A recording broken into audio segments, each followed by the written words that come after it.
talk a little bit about the social and political structures of ancient Rome. And it's important to keep in mind that ancient Rome wasn't just the static thing that never changed. It existed for over 1,000 years, from its founding as a kingdom. If you believe the founding myth founded by Romulus in 753 BCE, most historians don't accept that founding myth.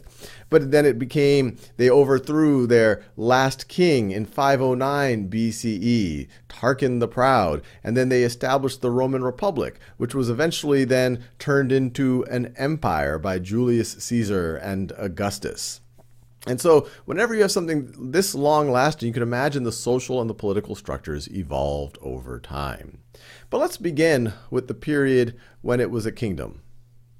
Because even then, there were some things that were noteworthy and some social and political structures that continued on into the Republic period and even when it was an empire. So one interesting thing is that when we typically think of kings, we think of it as being dynastic. That if I am king, then my oldest son, or maybe in certain cultures, my oldest daughter might become king or queen. But it turns out that many of especially the early kings of the Roman kingdom, were actually elected. They had a lot of power. All the power resided in them. They were the executive, the legislative, they were the judicial, they even had religious power. But it's interesting to think of the idea of elected kings. Now, all of them weren't elected. Several of them were dynastic, but it is an interesting idea. Now, another idea that emerged during the Roman kingdom is this idea of citizenship. Now, it's important to realize today in a lot of countries we think of, everyone who's a formal resident of that country, you can view them as a citizen. Or most of the people, you can think of citizen, especially maybe people born in a country. But that was not the case in Rome. And when we go into this Roman kingdom, I'll remind, and I do this in many videos, we're not thinking about this sprawling Roman Empire that we'll see several hundred years later. At that time, Rome was really just in control of Rome. And over time, especially during the Republic period, it starts to expand and eventually have hegemony or dominant power over the Mediterranean and the Middle East, or parts of the Middle East, I should say, and in southern Europe. But let's go back to this kingdom period. And this, what I'm about to draw, actually stays true through most of Roman civilization. If this white circle are the people who lived under Roman rule, only a subset were citizens.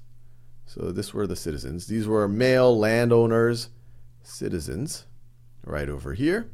And within the citizens, they were further divided between patricians, and you could think of them as the nobility. These were people, and they became patrician based on what family they were born into. And it's based on this idea, and the word literally comes from this idea that you are descended from the founding fathers of Rome.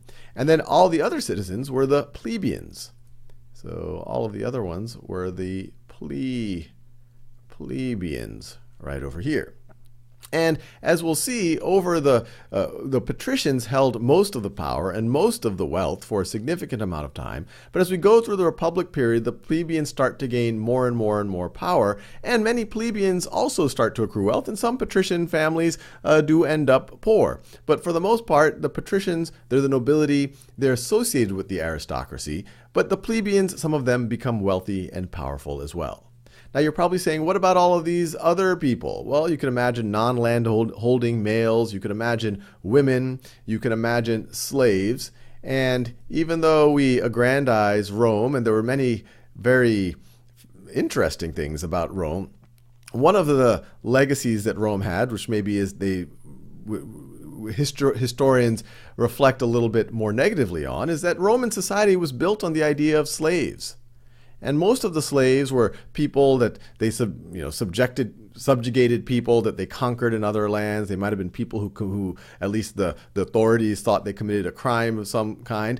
But the society was built on slavery. So you had a large segment of the population that had no rights, that were considered slaves. Later on, they start to gain some very, very basic rudimentary rights. But you can imagine as a slave, close to no rights whatsoever. Now, other institutions that developed during the time of the Roman kingdom, or an institution that developed at the time of the Roman kingdom, was the Senate, was the Roman Senate. And under the king had most of the power, But once the Roman Republic gets established, it's actually the Senate where most of the power resides. Now, this right over here is a depiction that came much later of the Roman Senate. And it's important to realize that the Senate was not the only institution or the only position within the Roman Republic.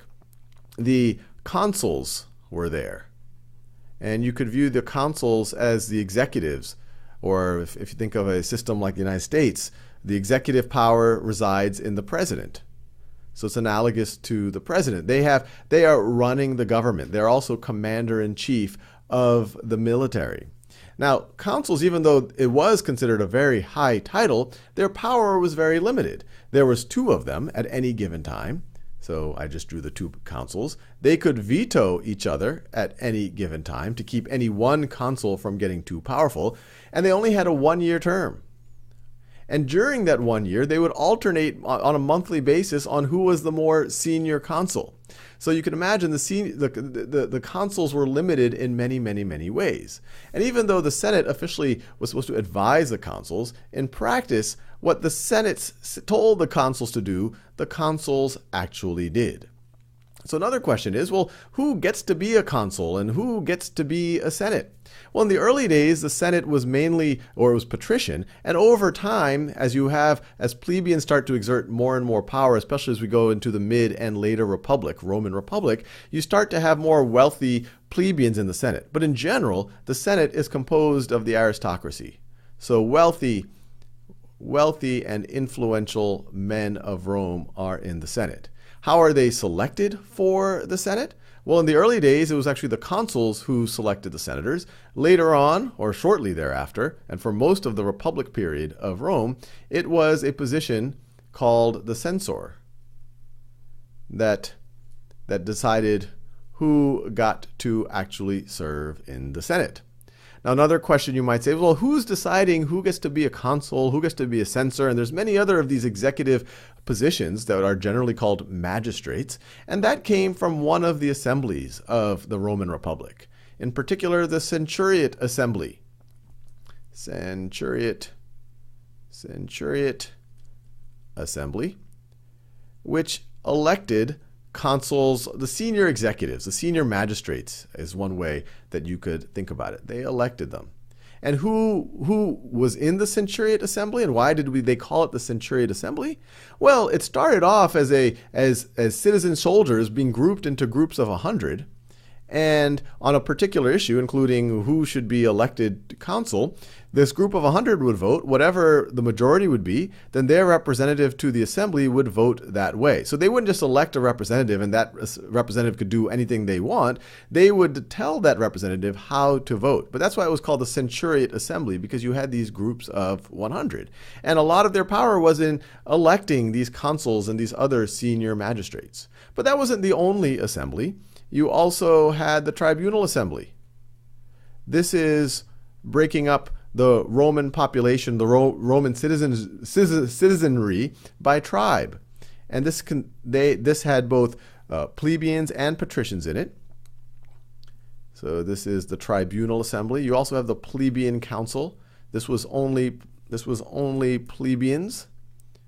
You also have the Plebeian Council. And even though all of these, and they evolved over time the plebeians started to get more and more power, the general idea, especially during the Roman Republic, is that the Senate is where the important debates on foreign policy happen, the important debates on what Rome should become as a society, as a republic, and eventually as an empire.